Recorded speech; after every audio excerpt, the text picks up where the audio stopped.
Hola, bienvenidos nuevamente a una nueva emisión de Poliscopio. Hoy el profesor Ángel Oropesa no nos pudo acompañar. Hemos invitado a que esté con nosotros al profesor Alexander Guerrero, economista ampliamente conocido por ustedes y muy conocedor de la materia económica venezolana. Pero invitamos a Alexander a hablar de política económica esta vez, ¿no? Y cómo la política es la que marca de alguna manera los rumbos de la economía, cómo la política es la que decide qué decisión tomar en un momento dado y cuál no. Bueno, porque al final, dependiendo de esa decisión, los efectos que tienen evidentemente un contenido económico terminan también afectando lo político de una forma importante. De ahí la importancia de esta conversación hoy con Alexander. Bienvenido, Sí, no, Alexander. gracias, don Vicente. Sí, es cierto, ¿no? La política condiciona en algunos países, en algunas geografías, lo económico. El récipe es que siempre va a salir mal. Siempre va a salir mal. Siempre, porque lo económico tiene una racionalidad que probablemente no vemos en los mercados normalmente de bienes y servicios. Esa racionalidad en lo político no es tan directa. Los políticos ya son intereses probablemente de grupo, esos intereses no se arbitran, no van a un mercado, no se compite, sino que se hace a través del poder. Cuando la política viene directamente al Estado, entonces tenemos el peor de los híbridos, porque los grupos que controlan el gobierno tienen para sí el Estado, controlan el presupuesto, controlan los recursos, y el uso de esos recursos, que son parte de impuestos, y en el caso venezolano una buena parte del petróleo, se hace sobre la base de la racionalidad que ahora es política de grupos. La corrupción es una de ellas, es uno de los mecanismos. El otro mecanismo son los favores, los privilegios.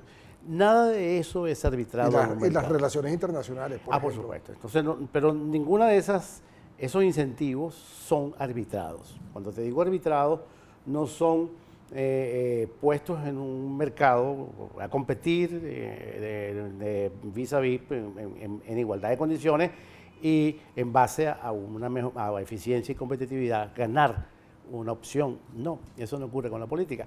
Al mezclarse con lo económico, desafortunadamente, esos intereses en la política se sobreponen sobre lo económico y ocurre lo que ha ocurrido en Venezuela. Sobre la racionalidad económica. Sí, y ocurre lo que ha ocurrido hasta ahora. Cuando Chávez vivía, pues el animal político gobernaba el país sobre sus propios incentivos políticos. Los grupos que estaban alrededor de él, que eran grupos militares, grupos políticos, grupos mercantilistas, empresarios, en fin, se acercaban a Chávez porque él utilizaba mecanismos extraeconómicos para redistribuir la renta del petróleo.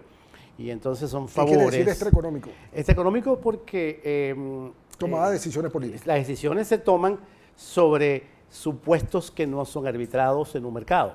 Es decir, si tú quieres empezar un negocio, tú te enteras cuál es ese mercado. Si quieres producir jugo de naranja en una esquina, tú vas a estudiar el mercado, verás, bueno, ahí no hay jugo de naranja, y vas a ofrecer un producto nuevo, tienes que hacer una campaña, y entonces tienes que ver si tú vas a ser competitivo en el jugo de naranja y de repente es mejor vender jugo de tomate. Pero eso lo haces tú arbitrado en la sociedad. Pero cuando es la política de por medio, nada de eso ocurre. Eso es lo que explicaría, por ejemplo, que Venezuela venda petróleo a unas facilidades verdaderamente estrambóticas en el Caribe. El caso de Petrocaribe. Venezuela no recibe $1 de los países del Caribe y se le están entregando 256.000 barriles diarios, incluyendo Cuba. Por ejemplo, República Dominicana paga con caraotas que no paga.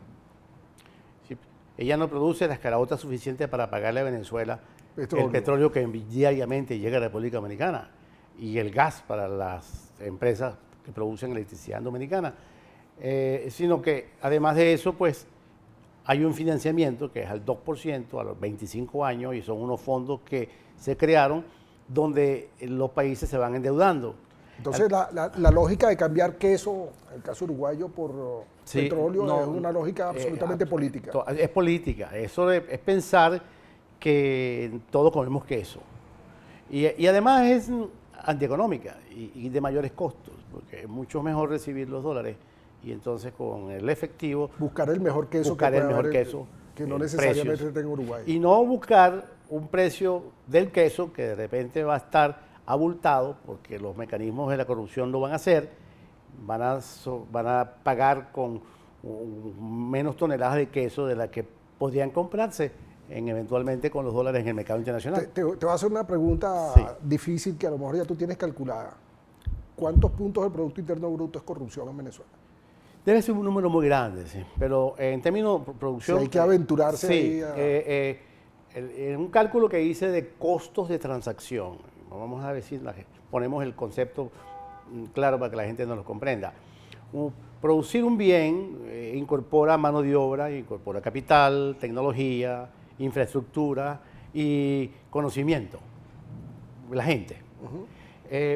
Pero llevar ese bien al mercado se va a conseguir con una serie de costos, permisología, corrupción, en fin, ese producto que costó 10 puede llegar al mercado y costar 20 porque esos costos son exageradamente altos y le quitan al producto entonces la posibilidad de competir en el mercado. Eso pasa con la corrupción.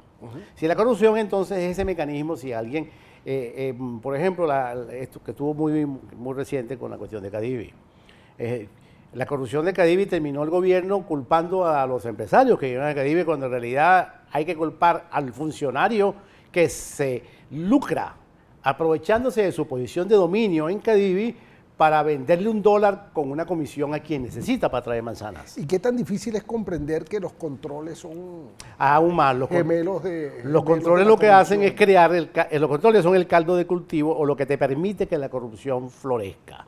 Por eso es que cuando hay controles, la productividad de un país cae, la competitividad cae, porque... Ahora, vamos a estar claros que los controles no son exclusividad de este gobierno. no. Casi desde que tengo uso de razón sí. en Venezuela ha habido controles. Ahora, ¿qué es lo que hay que explicarle a un político venezolano para que entienda que los controles son inflacionarios, que los controles generan escasez, es muy que complicado los controles porque generan corrupción? el político, y tengo años en esto, conversando con políticos y tratando de llevarlos a este mecanismo simple de comprender que su actividad no es gratis. El político tiene peso en una economía y puede ser tremendamente negativo si no comprende, como lo ha sido en el caso venezolano, porque al fin y al cabo él va a operar con incentivos. Sus incentivos son privilegios, la corrupción, eliminar la posibilidad de ser auditado y controlado por los organismos, es decir, burlar la justicia. Eso es la actividad política normal en Venezuela. Y ha hecho que la política tenga un peso tan importante en la producción de bienes y servicios, que es uno de los factores de mayor ¿Y eso empeoró o...? Ha empeorado totalmente, porque cuando viene Chávez y viene con su revolución, lo que hizo fue pasarle a la política ya no solamente decisiones, sino que pasó a empresas.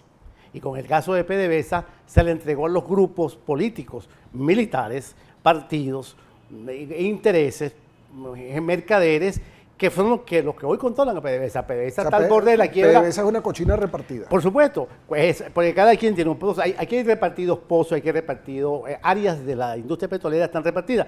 PDVSA tiene hoy 3 veces más de trabajadores de lo que tenía hace 15 años.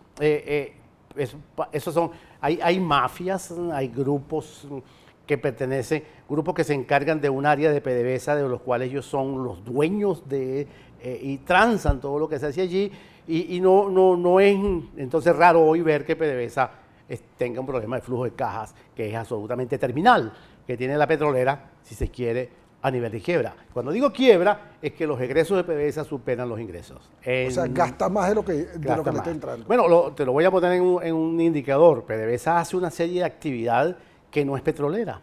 Ahí pierde totalmente. PDVSA cuando paga emisiones, cuando paga paga aquello, PDVSA como empresa pierde. Ramírez lo dijo recientemente, hará unos 4 o 5 meses, con estas palabras textuales que lo estoy copiando a él. ¿Quién dijo que PDVSA tiene que ser una empresa rentable? Es palabras de Ramírez.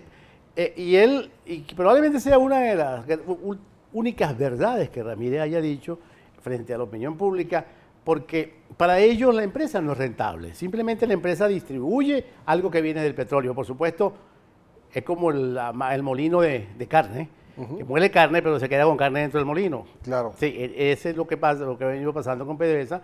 Al final, producir un barril de petróleo que llegue al tanque del vehículo en cualquier país del mundo que vayamos a exportarlo, va a costar mucho más de lo que nos va a rendir, le va a rendir a PDVSA la exportación de petróleo. Tengo una cuenta que tengo ya calculada, que es terrible. PDVSA por cada dólar de petróleo que recibe, que exporta, ya está grabado 1.27 en dólares. Lo que quiere decir que los dólares que PDVSA produce exportando no pagan sus propios pesos. Como una empresa que hace petróleo. Y por eso es el crecimiento de la deuda permanente de PDVSA. Claro, PDVSA tuvo que, fíjate lo curioso y bien buena la pregunta tuya, porque PDVSA comienza a endeudarse. En el año 2004, PDVSA tenía una deuda de 6.000 millones de dólares, que era una deuda fundamentalmente de corto plazo, que se había querido para expandir a PDVSA internacionalmente. Pero a partir del 2005 para acá, PDVSA se endeuda para pagar el gasto social. O sea, podemos decir que mataron a la gallina de los huevos de oro. Se comieron los huevos, mataron la gallina y no le quedó ni las patas como los chinos para hacer caldo. Ese es el gran drama. No quedó ni siquiera un huevito por ahí Nada. que se pueda Y por incubar. eso es que podemos ver que a lo largo de más o menos unos 10 años, 11 años que han pasado desde el año 2003 para acá, cuando vino el paro, el país se ha empobrecido a una gran velocidad, pero ha sido el periodo donde más dinero le ha ingresado al fisco. O sea, un contrasentido paradójico. Parece un contrasentido, pero no lo es en el fondo. Cuando un país se hace rico, su población se hace pobre. Eso es una ley universal. Es decir, rico se enriquece el país, los venezolanos, que somos estatistas como por cultura, queremos que el Estado esté bien y nosotros estar mal. Es una cosa muy curiosa. Ahora, nos acercamos, ya hemos pasado un poquito más de la mitad del programa, Sí. y entonces hay cosas que creo que es conveniente que nuestra audiencia oiga tu explicación. Estamos a punto de entrar en el mes de octubre. En el mes de octubre se vencen deudas por 5.263 millones de dólares, según una cuenta que me sacaste antes. Sí. Entonces estaba la decisión de si se pagaba o no se pagaba, lo cual es una decisión política, entiendo. Claro. Y entonces la evaluación se hace desde la perspectiva política. Si pago, ¿qué me pasa políticamente? Si no pago, ¿qué me pasa políticamente? Fíjate, es una cosa muy curiosa. En los mercados de capitales, en el mercado internacional de capitales, hay instrumentos financieros que permiten precisar, computar y analizar la probabilidad de riesgo o el nivel de riesgo de un país en pagar su pasivo. Eso es un ejercicio natural que hacen los mercados a diario, todos los días. Porque en el mundo en el mercado de capitales hay muchísima deuda de muchos países, países que son viables, naturales, que no son fallidos como el caso nuestro, países como el caso nuestro que son países fallidos, que se endeudan por encima de sus propias capacidades. Argentina. Que el caso de Argentina, países que no tienen instituciones firmes que sean capaces de controlar cómo es que se gasta. Cuando digo fallido, es un país donde se gasta sin ver los costos del dinero, sino se gasta porque simplemente se tiene. Que más adelante va a tener costos sociales. Por supuesto. Esos Entonces, fueron los que terminan pagando. en los mercados, ¿qué hacemos en los mercados? En los mercados nosotros estimamos, por ejemplo, hasta hace un par de años el país más riesgoso del mundo que tenía grandes problemas de pago y que entró en una gran reestructuración fue Grecia. Venezuela ha estado siempre compitiendo con Grecia, con Argentina, con Portugal, con Irlanda, entre los países de mayor riesgo en el mundo. Pero para ver quién lo hace peor. Hay que no hace peor, pero en los últimos meses hemos pasado a un nivel a otro. Es decir, ya no es tanto que tienen riesgo elevado. Por ejemplo, el número mágico de Venezuela en riesgo es 1.480. Lo que quiere decir que, por ejemplo, en un país como Brasil o Chile o Colombia, por ejemplo, el riesgo de ellos es 330. El riesgo venezolano es 1.480. Tenemos 3 o 4 veces más riesgo que ellos no tienen petróleo.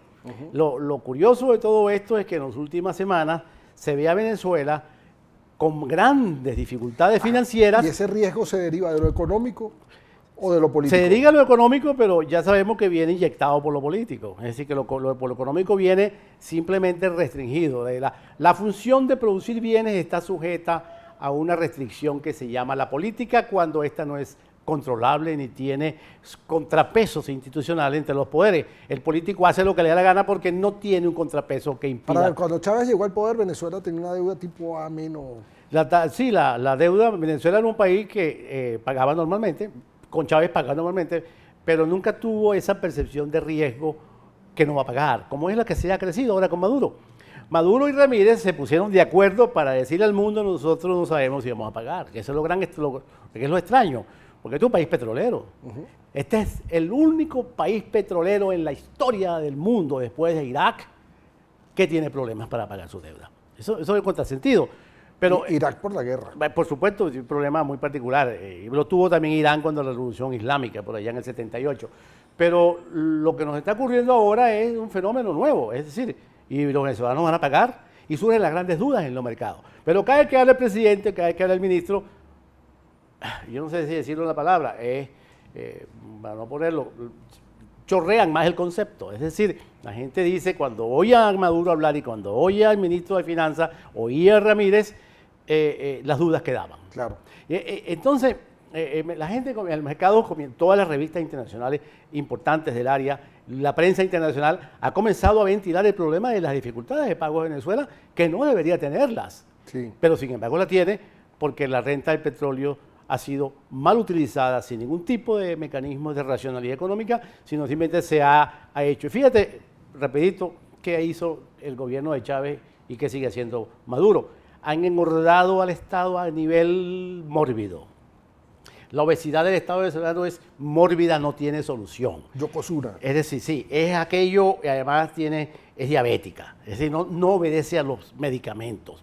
El único medicamento para este tipo de enfermedad en el mundo y en los Estados Unidos se comenzó a hacer es la gastroplastia, que le recortaban y le grapaban el estómago a la gente, porque es la única forma como el obeso mórbido comienza a perder peso a gran velocidad, porque necesita perderlo, porque si no se muere.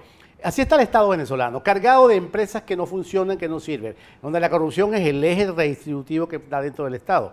Empresas que funcionaban bien en manos privadas que fueron expropiadas, desde tierras, pasando a empresas. Por ejemplo, electricidad, teléfono, cemento, petróleo, todo eso ha pasado a manos del Estado para que entonces el Estado hoy no pueda pagar el tamaño. Es decir, imagínate un obeso mórbido de 250 kilos que no tiene para pagarse los medicamentos, que no tiene inclusive para mandarse a hacer la operación. En los Estados Unidos, por cierto, las empresas de seguro pagan esa operación porque les sale más barato a la empresa de seguro que tú te recortes el estómago y comas menos y adelgaces tú te medicas. Te voy a hacer un comentario o una pregunta, mejor dicho, Alexander. Supón que en este momento te sientan frente a una persona que toma decisiones en Venezuela y las puede tomar. ¿Qué le recomendarías hacer? Elimino los controles todos. Eso es fundamental porque eso es lo que tiene. Los controles están funcionando como un torniquete sobre la economía venezolana. El control de cambio debe desaparecer de inmediato en una sola decisión. Y entonces te contesta. Y el control de precios de una sola decisión. Te contesta cualquier político venezolano, pero entonces nos van a dejar sin reservas. Pero ¿cuáles ya no hay? O sea, no puedes quedar sin reservas si no tienes. Cuando eliminas el control de cambio y el control de precios, es para que los reales de la gente, sus dólares, bajo un esquema de confianza, entren en la economía. Porque lo que ha hecho el gobierno de Chávez y sigue haciendo Maduro es extrañar, enajenar la riqueza natural de cada individuo o de empresa venezolana o de empresa internacional a que no pueda traer sus riquezas, su parte de su demanda en reactivos externos en moneda dura a la economía venezolana. Y lo que hizo Chávez y Maduro y Ramírez es echar los dólares que no sean de petróleo fuera y entonces se acabaron los de petróleo y entonces no tenemos nada. No tenemos sino que eliminar los controles y entonces comenzar a vivir. Necesitamos un régimen de confianza política e institucional que yo creo que el gobierno que tenemos hoy no califica. Mejor explicado no se puede, queridos amigos. Esta fue una nueva emisión de Poliscopio. Los invitamos para el próximo martes. Seguramente ya el profesor Oropesa estará de vuelta. Agradecemos al profesor Alexander Guerrero habernos prestado estos minutos de su tiempo y sobre todo su conocimiento y su capacidad de explicar lo que está pasando en Venezuela. Hasta la próxima.